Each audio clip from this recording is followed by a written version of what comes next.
Bien, y esta mañana le agradezco que haya aceptado platicar con nosotros Juan Martín Pérez García. Él es director ejecutivo de la Red por los Derechos de la Infancia en México y también es secretario ejecutivo de la Red Latinoamericana y Caribeña por la defensa de los niños, niñas y adolescentes. Director Juan Martín, le saludo. Buenos días. Muy buenos días. Gracias por esta oportunidad. Oiga, hace unos instantes estábamos tocando este tema de un exhorto por parte de la UNICEF a los diputados de este país para evitar recortes en este presupuesto económico fiscal 2021 que podría, y por eso es que me atrevo a preguntárselo, ¿podría afectar al sector de la niñez este recorte? ¿Usted qué opina de la postura de la UNICEF y también qué opina de este recorte que se ve ya imparable para el próximo año? Sí, muchísimas gracias. Creo que hay que partir de tres elementos. El diseño del presupuesto lo hace el gobierno federal y este diseño inicia su proceso desde julio y esto implica que se tiene que ir previendo el impacto que va a tener el desarrollo del país para el próximo año. Claramente, en este presupuesto se diseña en el contexto de pandemia. También ha sido muy evidente a lo largo de la pandemia que el impacto más severo que está teniendo, digamos, la dinámica social está en niños, niñas y adolescentes que representan el 31% de la población, casi 40 millones de ciudadanas y ciudadanos. Por ello es que la alerta que ha emitido UNICEF es muy importante y hay que escucharla, no solamente porque es el organismo de Naciones Unidas que está encargado de acompañar a los estados para buscar que los derechos de niños, niñas y adolescentes sean realidad, sino sobre todo por el soporte técnico que nos dan. El documento que han presentado, denominado Proyecto de Presupuesto de Egresos de la Federación 2021, y el análisis que hacen de ello, esencialmente lo que están colocando es que no hay una correspondencia entre la necesidad de invertir en niños, niñas y adolescentes y su proporción o su representación poblacional con el gasto público. Hace alertas muy importantes sobre la afectación que va a tener programas, por ejemplo, de vacunación. Sí. Muy importante también destacar los riesgos que hay en el sistema DIF. Hay que recordar que desde que llegó esta administración se han emprendido recortes sin ningún tipo de evaluación y esto está teniendo una afectación. El sistema DIF ha tenido recortes en estos 2 años de cerca del 30%, particularmente afectando las Procuradurías de Protección de Niñez, que son las obligadas o las encargadas de atender a los niños y niñas víctimas de delitos, de maltrato infantil, de abuso sexual y otros. Y entonces te enfrentamos de por sí ya un sistema DIF con muchas carencias y muchas quejas públicas, pero ahora sin recursos y sin personal suficiente. Este informe también que prepara UNICEF da cuenta que pese a que la dinámica educativa está siendo de un gran impacto negativo en niños, niñas y adolescentes, no se está destinando nada de presupuesto para la conectividad y precisamente el desarrollo virtual de la educación. Y esto es muy grave porque el mundo entero está migrando hacia el mundo digital, la pandemia va a quedarse por mucho tiempo, hay análisis que hablan que al menos hasta el 2023 habrán entradas y salidas, oleadas, confinamientos temporales, las escuelas no van a ser nunca como las imaginamos o las vivimos antes y no se está preparando el país para este tránsito digital. Entonces es muy importante escuchar la alerta que hace UNICEF. Desde Redim no solamente lo avalamos, sino incluso somos mucho más concretos. Necesitamos claramente que el Estado mexicano priorice a niños, niñas y adolescentes y no viole sus derechos con recortes presupuestales como los que estamos enfrentando. Necesitamos más recursos públicos, particularmente para protección, para el ámbito de educación, salud y algo muy importante que también destaca UNICEF, no hay prácticamente nada de dinero para estimular procesos de participación infantil, que son un derecho también de niñas, niños y adolescentes. Así es, Juan Martín Pérez, preguntarte, ¿se veía venir después de lo que sucedió con la aprobación para desaparecer estos 109 fideicomisos? Se sentía que también podía llegar a lo que ya estamos observando, que este recorte presupuestal afectaría el sector, uno de los sectores más vulnerables de este país, que es la niñez. ¿Ya se tenía contemplado y qué tan fuerte es la voz de UNICEF para que la pudieran escuchar ahí en el Congreso de la Unión? Pues mira, yo creo que hay varios temas. Primero hay que seguir insistiendo que esto es responsabilidad del gobierno federal, de la Secretaría de Hacienda y del propio jefe del Estado mexicano, que a su vez es presidente del Sistema Nacional de Protección Integral de Niños, Niñas y Adolescentes.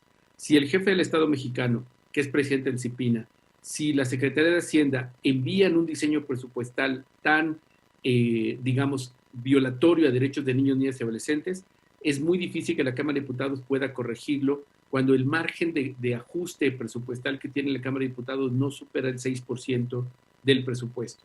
Claro que pueden corregir cosas, de hecho UNICEF expresamente destaca la necesidad de proteger los programas vinculados a violencia contra niños y mujeres, los programas de escuela de tiempo completos que cruzan o tienen un elemento, un elemento de alimentación en las escuelas, también alerta sobre el tema de vacunación, entre otros, y eso lo puede ajustar un poco la Cámara de Diputados, pero tienen ya un problema de origen desde el diseño. Y es muy triste decirlo así, pero lamentablemente esta administración, particularmente esta, ya venía en retroceso en administraciones anteriores, pero esta administración está demostrando con mucha crudeza que como los niños no votan, como las personas adolescentes no votan, están quedando fuera de sus prioridades. Y esto, además de violatorio a derechos humanos, representa un retroceso enorme para el país, que además está a punto de presentar su informe al Comité de Derechos del Niño de Naciones Unidas como obligación internacional y vamos a dar muy, muy malas cuentas. Creo entender el punto que nos dejas ahí muy a la mano.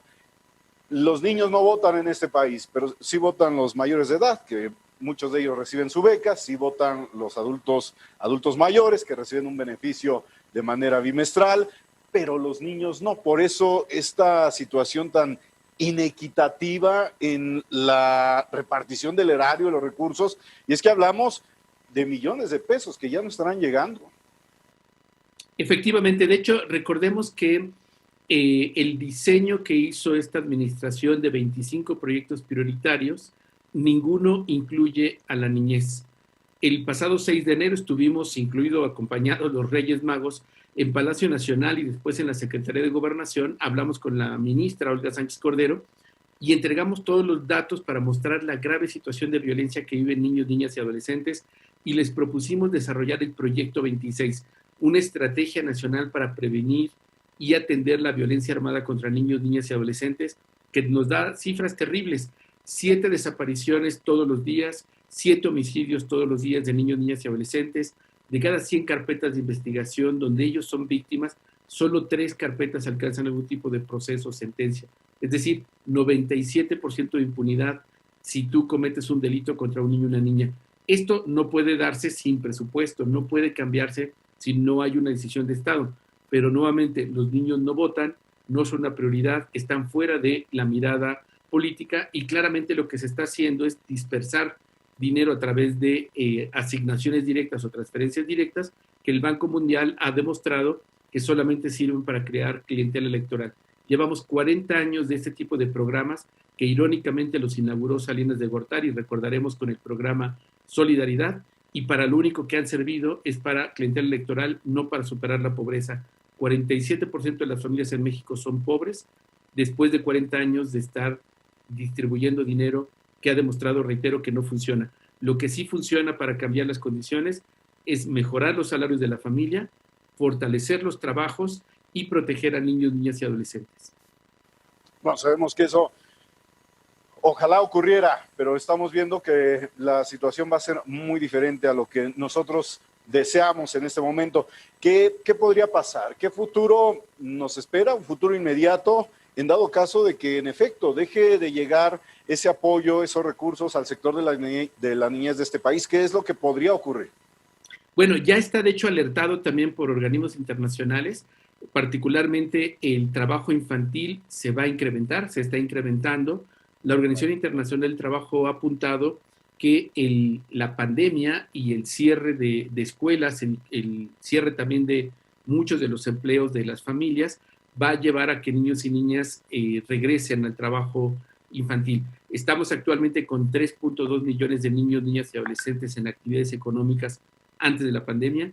Calculamos de manera conservadora que podríamos alcanzar 4.5 o 5 millones de niños que estén trabajando en el próximo año, precisamente si no frenamos con inversión pública y con una respuesta institucional. Va a seguir creciendo la violencia, ya veníamos en una tendencia creciente de 2019 a 2020 con un incremento del 24% de la violencia familiar. Esto apunta también a un incremento mayor. La red de refugios para mujeres víctimas de violencia incrementó sus servicios 78% durante la pandemia y no hay presupuesto nuevamente para estos temas de violencia, con alta probabilidad va a incrementar. Y lo más crudo de todo esto es que quien se está beneficiando, quien está en gran fiesta por el abandono del Estado frente a la niñez, es el crimen organizado, que ha incrementado el reclutamiento, que ha incrementado la explotación sexual de niñas a través de la desaparición masiva de mujeres adolescentes y la complicidad tristemente del Estado, ya sea porque no invierte o ya sea porque sus elementos son parte también de los grupos criminales. Desde luego, y aunque no lo mencionas, pero es una deserción escolar tremenda la que pudiera darse en caso de que esto pues pudiera ocurrir. Ojalá se haga escuchar la UNICEF, y yo le agradezco infinitamente a Juan Martín Pérez García, director ejecutivo de la Red por los Derechos de la Infancia de México, además secretario ejecutivo de la Red Latinoamericana y Caribeña por la Defensa de los Niños, Niñas y Adolescentes, por habernos permitido platicar con usted. Muchísimas gracias por esta oportunidad. Invito al público a que sigamos exigiendo que los derechos de niños, niñas y adolescentes no estén en la contienda electoral, sino se cumpla como establece la ley, su interés superior. Muchísimas gracias.